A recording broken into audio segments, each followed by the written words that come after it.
ونصلي على رسوله الكريم أما بعد فأعوذ بالله من الشيطان الرجيم بسم الله الرحمن الرحيم رب اشرح لي صدري ويسر لي أمري واحلل عقدة من لساني يفقه قولي۔ آج ہم انشاءاللہ اللہ سبحانہ وتعالی کے نام المنان پر بات کریں گے۔ المنان، بہت زیادہ احسان کرنے والا، بے انتہا احسان کرنے والا، جس کے احسانات کی کوئی حد و انتہا ہی نہیں۔ اگر دیکھا جائے تو ہماری زندگی سے لے کر جو کچھ بھی اس زندگی میں ہمارے پاس ہے وہ سب اللہ سبحانہ تعالیٰ نے بطور فضل اور احسان ہی کے ہمیں عطا کر رکھا ہے۔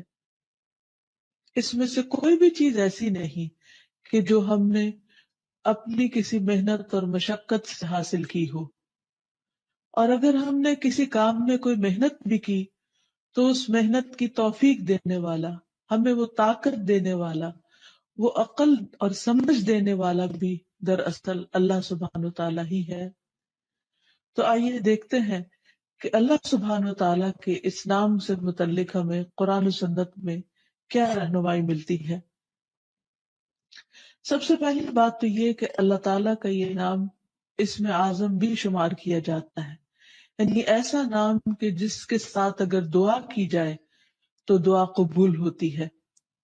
اللہ سبحانہ تعالیٰ کا یہ نام قرآن مجید میں تو نہیں آتا، لیکن حدیث سے ہمیں پتہ چلتا ہے، جس کو حضرت انس نے روایت کیا ہے کہ ایک شخص نبی صلی اللہ علیہ وسلم کے قریب نماز پڑھ رہا تھا۔ جب وہ نماز سے فارغ ہوا تو اس نے دعا مانگی، اللہم انی اسألک بأن لک الحمد لا الہ الا انت المنان بدیع السماوات والارض یا ذا الجلال والاکرام یا حی یا قیوم، جس کا معنی ہے، اے اللہ میں تجھ سے سوال کرتا ہوں اس لیے کہ ساری تعریف تیرے ہی لیے ہے، تیرے سوا اور کوئی معبود نہیں، اور تو بہت زیادہ احسان کرنے والا ہے۔ یعنی اس نے اللہ سبحانہ تعالیٰ کے اس نام کے ساتھ اللہ کو پکارا، المنان، اور آسمانوں اور زمین کو پیدا کرنے والا ہے، اے جلال اور اکرام والے، اے زندہ اور قائم رہنے والے۔ یہ سن کر نبی صلی اللہ علیہ وسلم نے فرمایا کہ اس نے اللہ تعالیٰ کے اس عظیم نام کے ساتھ دعا کی ہے کہ جب اس کے حوالے سے دعا مانگی جائے تو وہ دعا قبول کی جاتی ہے، کوئی سوال کیا جائے تو وہ عطا کیا جاتا ہے، یعنی جو کچھ انسان مانگتا ہے اس کو ملتا ہے۔ اگر ہم اپنے چاروں طرف غور کریں تو جتنی بھی نعمتیں ہمیں نظر آتی ہیں وہ دراصل سب کی سب اللہ سبحانہ وتعالیٰ کا ہم سب پر احسان ہے۔ ان میں سب سے پہلی نعمت زندگی کی نعمت ہے۔ قرآن مجید میں اللہ تعالیٰ فرماتے ہیں، وَهُوَ الَّذِي أَحْيَاكُمْ ثُمَّ يُمِيتُكُمْ ثُمَّ يُحْيِيكُمْ إِنَّ الْإِنسَانَ لَكَفُورٌ، وہی تو ہے جس نے تمہیں زندگی دی، پھر تمہیں موت دے گا، پھر تمہیں زندہ کرے گا، بے شک انسان یقیناً بہت ناشکرا ہے۔ یعنی اللہ تعالیٰ نے اس کو زندگی دی اور وہ زندگی دینے والے ہی کا شکر ادا نہیں کرتا، اسی کا وفادار نہیں بنتا، اسی کا اطاعت گزار نہیں بنتا۔ پھر اس کے بعد جسم کی شکل میں جو نعمت ہمیں ملی، سارے کے سارے اعضاء، ان میں سے ایک چھوٹے سے چھوٹے بال سے لے کر ایک بڑی سے بڑی ہڈی تک، سب کچھ اللہ ہی کا دیا ہوا ہے۔ اگر ان میں سے کوئی ایک چیز اللہ تعالی نہ بنائے ہمارے لیے تو ہم خود اس کو بنانے والے نہیں، اور دنیا بھر بھی مل کر اس جیسی کوئی چیز بنا نہیں سکتا۔ مصنوعی اعضاء لگائے جاتے ہیں، مصنوعی دانت لگائے جاتے ہیں، لیکن اصل اور نقل کا کوئی مقابلہ نہیں۔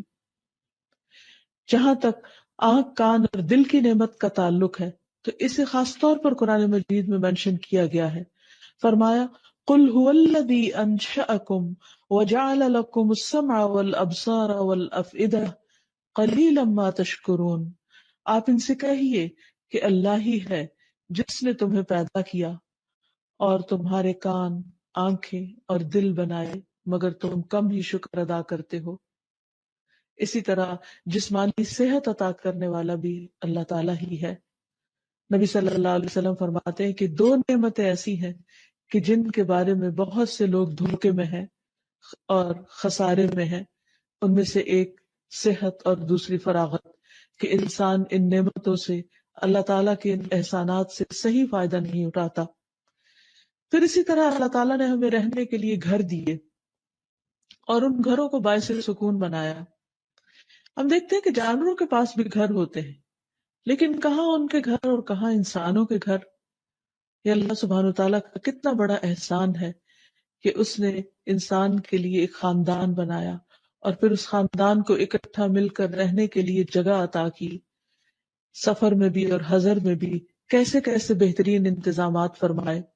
ارشاد باری تعالیٰ ہے واللہ جعل لکم من بیوتکم سکنا وجعل لکم من جلود الانعام بیوتا تستخفونها یوم ظعنکم ویوم اقامتکم ومن اصوافها واوبارها واشعارها اثاثا ومتاعا الی حین۔ اللہ نے تمہارے لیے تمہارے گھروں کو جائے سکون بنایا اور چوپایوں کی کھالوں سے تمہارے لیے ایسے گھر یعنی خیمے بنائے جنہیں تم نقل مکانی اور قیام دونوں حالتوں میں ہلکا پاتے ہو، یعنی ہلکے پھلکے گھر ہیں تمہارے، اور ان کی اون، پشم اور بالوں سے تمہارے لیے گھر کا سامان اور کچھ مدت کے لیے معیشت کا ذریعہ بنایا۔ یعنی اللہ تعالیٰ نے جانوروں کے ذریعے تم پر بے شمار احسانات کیے کہ ان کا گوشت بھی کھاتے ہو، ان کا دودھ بھی پیتے ہو، اور ان کی ہڈیوں کو بھی استعمال کرتے ہو، اور ان کی کھالوں کو بھی، اور ان کے بالوں کو بھی، اور اون کو، ان ساری چیزوں کو تم اپنی ضروریات زندگی میں استعمال کرتے ہو۔ یہ سب کچھ کس نے پیدا کیا؟ اور ایک جانور کے اندر اتنی بے شمار چیزیں انسان کے فائدے کے لیے، اور پھر کچھ جانوروں پر سواری کا انتظام بھی کیا، اور ایسی ایسی جگہوں تک انسان کو پہنچایا جہاں انسان اگر خود اور اپنا سامان سر پہ اٹھا کے جاتا تو سخت مشقت میں پڑ جاتا۔ اسی لیے سواریوں کا بطور خاص ذکر کرتے ہوئے اللہ کا شکر ادا کرنے کو کہا گیا۔ وَالَّذِي خَلَقَ الْأَزْوَاجَ كُلَّهَا وَجَعَلَ لَكُم مِّنَ الْفُلْكِ وَالْأَنْعَامِ مَا تَرْكَبُونَ لِتَسْتَوُوا عَلَى ظُهُورِهِ ثُمَّ تَذْكُرُوا نِعْمَةَ رَبِّكُمْ إِذَا اسْتَوَيْتُمْ عَلَيْهِ وَتَقُولُوا سُبْحَانَ الَّذِي سَخَّرَ لَنَا هَذَا وَمَا كُنَّا لَهُ مُقْرِنِينَ وَإِنَّا إِلَى رَبِّنَا لَمُنْقَلِبُونَ۔ اور جس نے تمام مخلوق کے جوڑے بنائے، نیز تمہارے لیے کشتیاں اور چوپائے بنائے جن پر تم سوار ہوتے ہو تاکہ تم ان کی پشت پر جم کر بیٹھ سکو، پھر جب اس پر ٹھیک طرح بیٹھ جاؤ تو اپنے پروردگار کا احسان یاد کرو اور کہو پاک ہے وہ ذات جس نے ہمارے لیے اسے مطیع کر دیا اور ہم اسے قابو میں نہ لا سکتے تھے۔ بلا شبہ ہم اپنے پروردگار کی طرف لوٹنے والے ہیں۔ یعنی انسان جب ان جانوروں پر بیٹھے اور سواری کرے تو خصوصاً اللہ تعالیٰ کا شکر ادا کرے۔ پھر اسی طرح سمندر میں اس نے کشتیاں چلائیں تاکہ وہاں بھی انسان اپنے دنیا کے کام کاج کے لیے ایک علاقے سے دوسرے علاقے تک بسہولت سفر کر سکے، اور اس پر بیٹھ کر بھی دعا سکھائی کہ سبحان الذی سخر لنا ھذا وما كنا له مقرنین وانا الی ربنا لمنقلبون۔ تو حقیقت یہ ہے کہ یہ تمام چیزیں پیدا کرنے والا بھی اللہ ہے اور انسان کو عقل دینے والا بھی وہی ہے۔ یہ سراسر اس کا احسان ہی تو ہے۔ پھر اسی طرح زندگی کو باقی رکھنے کے لیے، قائم رکھنے کے لیے کھانے پینے کے انتظامات فرمائے، حلال رزق عطا فرمایا۔ فرمایا فَكُلُوا مِمَّا رَزَقَكُمُ اللَّهُ حَلَالًا طَيِّبًا وَاشْكُرُوا نِعْمَةَ اللَّهِ إِن كُنتُمْ إِيَّاهُ تَعْبُدُونَ۔ بس اللہ نے جو تمہیں حلال اور پاکیزہ رزق دیا ہے اسے کھاؤ، اگر تم اسی کی بندگی کرنے والے ہو تو تم اللہ کی نعمت کا شکر ادا کرو۔ گویا کھانا بھی عبادت ہے اگر انسان اس کو کھانے کے بعد اللہ تعالیٰ کا شکر ادا کرتا ہے۔ یہ اللہ تعالیٰ کی کتنی بڑی رحمت ہے، کتنی بڑی عنایت ہے، اور کتنا بڑا احسان ہے کہ وہ ہمیں کھلا کر بھی خوش کرتا ہے، اور پھر اس کے بعد جب ہم شکر ادا کرتے ہیں تو نعمت میں مزید اضافہ بھی کرتا ہے۔